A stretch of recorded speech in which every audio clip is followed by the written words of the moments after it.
Yo. Good evening, good afternoon. Welcome whenever you're watching. If you're watching on the replay, welcome to the Miles Grant Show.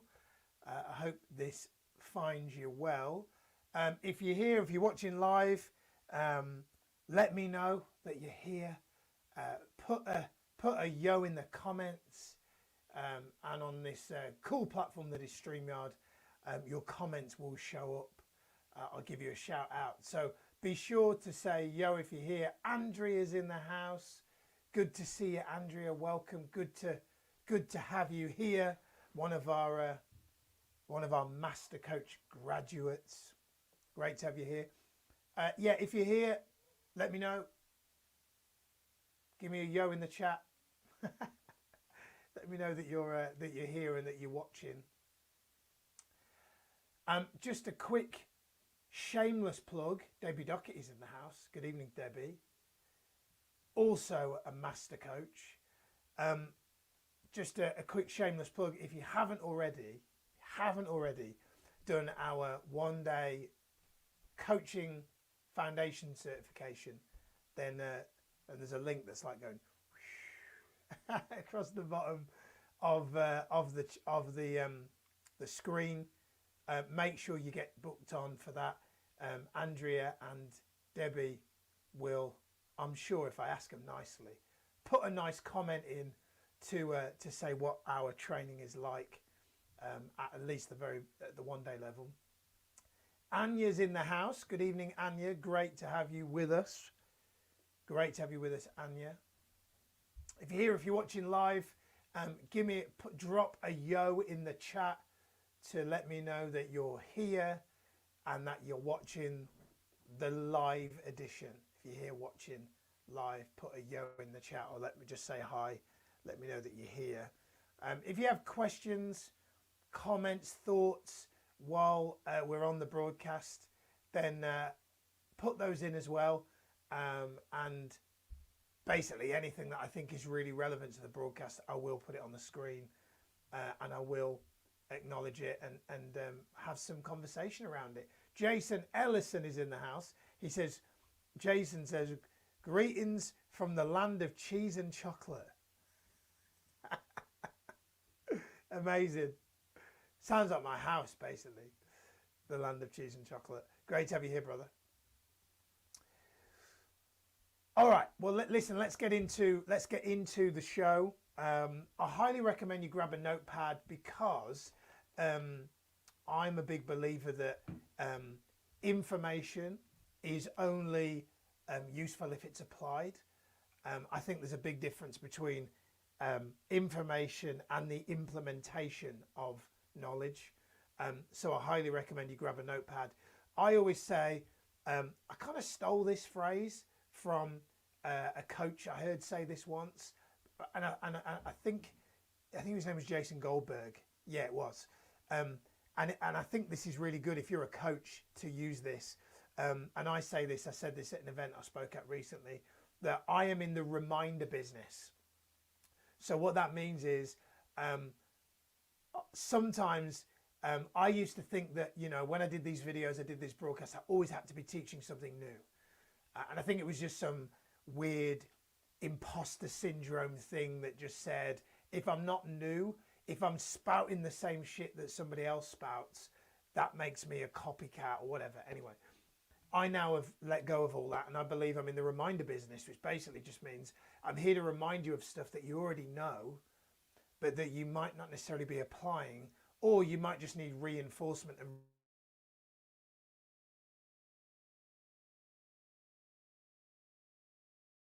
so Karen's here. Hello, Karen. I knew that was you. KM Binks. Dijon, I think, is the name. Dijon, is that right? Dijon is here. Welcome. Great to have you with us. Like I said, grab a notepad, grab a pen. If you're here watching live, put a yo in the chat to let me know that you're here.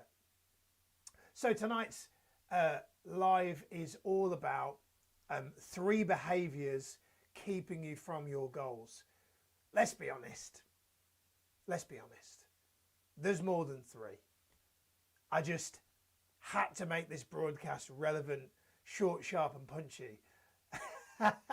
So I had to pick 3, or at least not a number that made you go, I'm not watching that.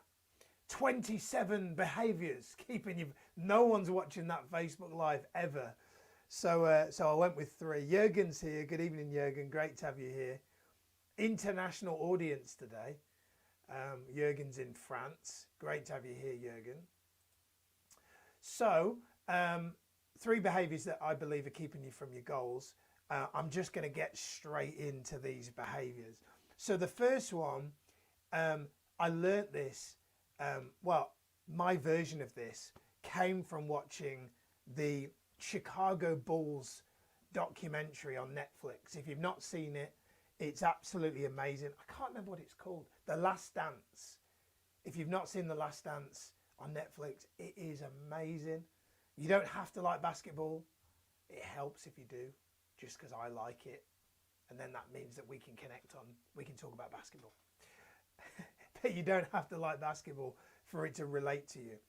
But this one is really, really key, because I think this behavior is like the number one lowerer. Is that even a word? Lowerer? Is that a word? Don't know. I'm making it a word. It's the number one way to lower your self-esteem. And so in this documentary, The Last Dance, Michael Jordan is asked about, basically the broadcaster says, so Michael, like, you know, you're one of the best in the world. Jacob's on. Hey, Jacob, great to see you, brother. Michael Jordan was like asked, you know, Michael, like, you know, you became one of the best ever. You've won this many championships. Like, you know, what was your secret? Like, other than God-given talent and a work ethic that was crazier than anyone else in the league at the time. If you had to share something that people will not know about you, that made you become the best in the world at basketball, what was that one thing? And he said,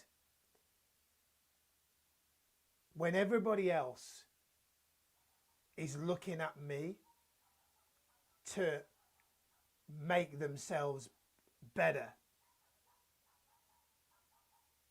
he said, I'm just looking at myself. He said, so everybody else is going, how do I get better than Michael Jordan? How do I beat Michael Jordan? He said, whereas I'm not doing that. I'm just going, how do I beat Michael Jordan of last season? He said, so when I play the LA Lakers on a Saturday night, I'm not looking to play better than anybody that plays for the Lakers. I'm just looking to be better than Michael Jordan was when he played the Lakers this time last year. And so the first behavior that keeps people from their goals is this thing that I call Jordan syndrome, which basically means most people are spending too much time comparing themselves to everybody else when they should be just comparing themselves to how they did this time last year. The fastest way to low self-esteem is to look at other people. Why? Because there will always be somebody doing better than you. There'll always be somebody doing better than you. Karen says amen. There'll always be somebody doing better than you. But you're not competing with anybody else. You're only competing with yourself. I am only interested in this question. Am I doing better than Miles Grant of October 2020? And in my heart, the answer is I am whooping the arse. I am whooping the absolute arse of Miles Grant of 2020. And that is all that matters. That is all that matters. Everything else is irrelevant. Doesn't matter what anybody else is doing. Doesn't matter what Karen's doing or Jurgen's doing. All that matters is that in my world, I'm doing better than I was doing this time last year.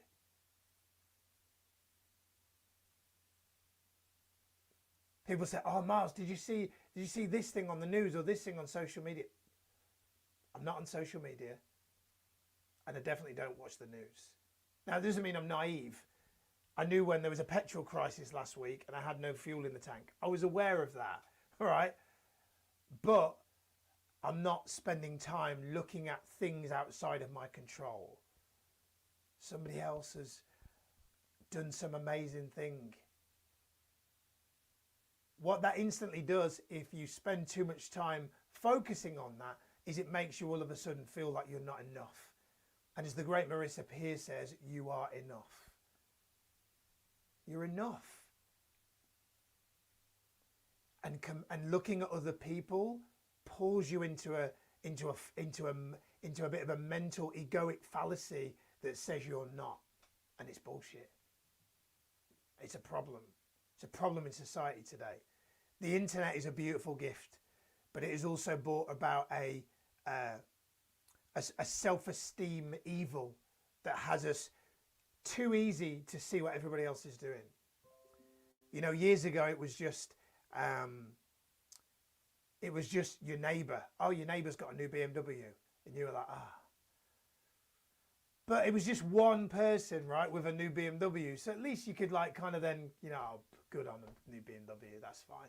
And you forget about it. But now you go on Facebook and you want to go on holiday, and it seems like everyone's on holiday. Everyone isn't on holiday, but you get what you focus on. You focus on people on holiday, all of a sudden you're like, oh, everyone's on holiday, and I'm not, right?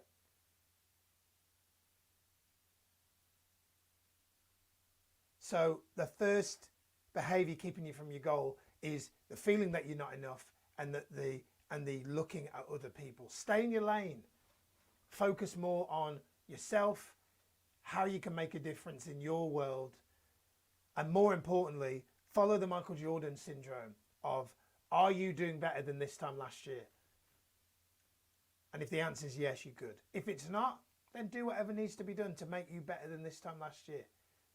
But I bet if you look at it from a really, really big picture perspective, you can see that you've grown, you've developed. And here's a key thing I want to stress. It's really, really important. Don't focus on just your outside accomplishments. Yeah, see, that's a tricky one. Because if you go, well, I had more money in my bank account last year than I do this year. Well, here's what I believe. I believe that at the end of our lives, when we look back, we'll not be thinking about how much money we made. We'll be thinking about how we showed up for the people that we love. Eckhart Tolle says we're called human beings, but yet we act like we're human doings. Like the measurement of our worthiness on this planet is how much money you've got, how many clients you've got, how many books you've written or read, what car you drive. Those things for me are just materialistic rewards for doing good stuff in the world. One of my good friends and mentors has got a good friend, Liam Ryan. He's got this great Lamborghini. And I took great pride in telling him how proud he should be of that Lamborghini, because I know how hard he's worked for it. I know how many people he's served for it. And I wanted to make sure that he knew that I thought that that was fantastic that he got that. But I also know about Liam that he cares very little about the Lamborghini compared to the contribution to the thousands of people that he's helped get to the point where he gets that exchange of value and can get to treat himself with something like that. So I believe that at the end of our lives, we'll be measured more on how we show up, how we be, than more than what we do. Next, this is something I learned from a mentor of mine by the name of Dan Sullivan. I need to get this right because I often get it mixed up with another Dan. And Dan Sullivan talks about how in life it's very easy to get caught in the trap of not having enough, of pursuing goals at the expense of appreciating what you already have. Now, I'm not saying be complacent, because there is an element of, this is a dance, right? For example, in the East, it's all about just be. And in the West, it's all about go, go, go, achieve your goals and your dreams. If you just be every single day, like Eastern philosophy, you will feel great within yourself. But if you live in the West, eventually they will come and take the keys to your car and will take away your house. So what that means is there has to be action. But I believe that many people in the West, and I've been guilty of this, get really caught up in this kind of, it used to be called a rat race, but I think now it's more of like a lily pad kind of, you know, when I get there, I'll be happy. When I've got this amount of money or this amount of clients, I'll be good. And so this thing that I've decided to call the gap paradox, okay, actually references something that I learned from Dan Sullivan, which he calls the gap versus the gain. The gap is the world where many people live, which is that something is missing, that they're not enough, that they don't have enough. And in that world lives frustration and a lack of appreciation. In the gain lives gratitude, appreciation, acceptance, especially of self,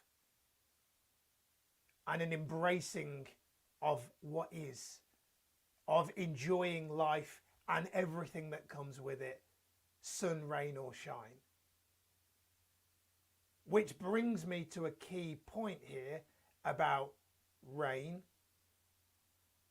which is that in the West, in countries such as the UK, where I am right now, the weather forecasters will often say about rain, it's a miserable day out there, folks. But yet you take yourself to a developing country where there is not high rainfall. Rain's the solution to a drought.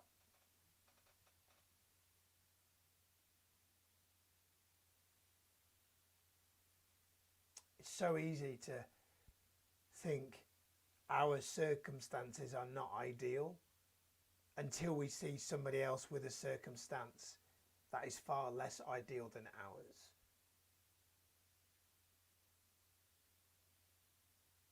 Don't fall into the trap of thinking, I don't have enough, things aren't working out well for me, when there are people in various parts of the world that would literally get in a inflatable boat that might sink to cross a sea that is dangerous to get the life that we have now.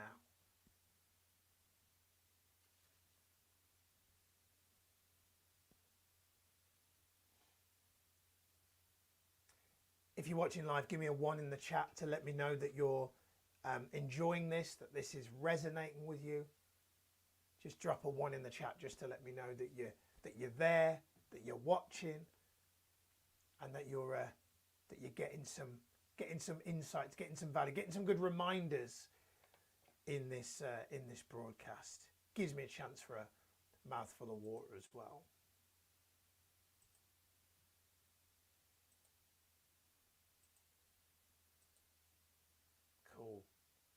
Cool. Some ones, I like it. 1 from Moscow. Amazing. Okay, last point. Last point. And then I'll open it up if you've got questions you want to ask. Last point. Many of you may not know, some of you do know, that I worked in the fitness world for a number of years. My mum ran a gym for about 19 years, in fact. And one of the things that my mum always used to say to people when they join the gym is she'd say, you know, everybody knows what they need to do to get in shape, but she'd say the vast majority of people are not in shape. Why? Because it's, you know, it's common sense, but it's not common practice to work out every day, to eat more greens than you eat junk food, etc. So my third thing, the third behavior that keeps us from our goals, is what I call having a fast food purpose. Meaning focusing more time on things that provide instant gratification than long-term gratification. It is easier, if you don't feel good in any given day, to go and spend money on a meal that maybe isn't good for you but makes you feel good in that moment. It is easy to go and buy yourself something, an item of clothing, something that gives you an instant kind of dopamine hit of instant gratification. It's very easy to do that, but it isn't easy to save for a rainy day, to invest in building a property portfolio that gives you financial freedom, invest in training that can upskill you to create a new income for you. You know, we provide life coach training. It's not seen as easy to do that. And it's a bit like it's easier to eat fast food because it's fast than it is to prepare a really, really healthy meal, because that's slower. And so I believe that the final behavior that keeps us from achieving our goals is a need to have instant short-term gratification over focusing on things that may not give us instant reward and recognition, but will provide us with long-term gratification if we invest the time. There's a saying I love, which is pay the price today so that you can pay any price tomorrow. I think that's Grant Cardone that said that. Maybe worth writing down. Pay the price today so that you can pay any price tomorrow.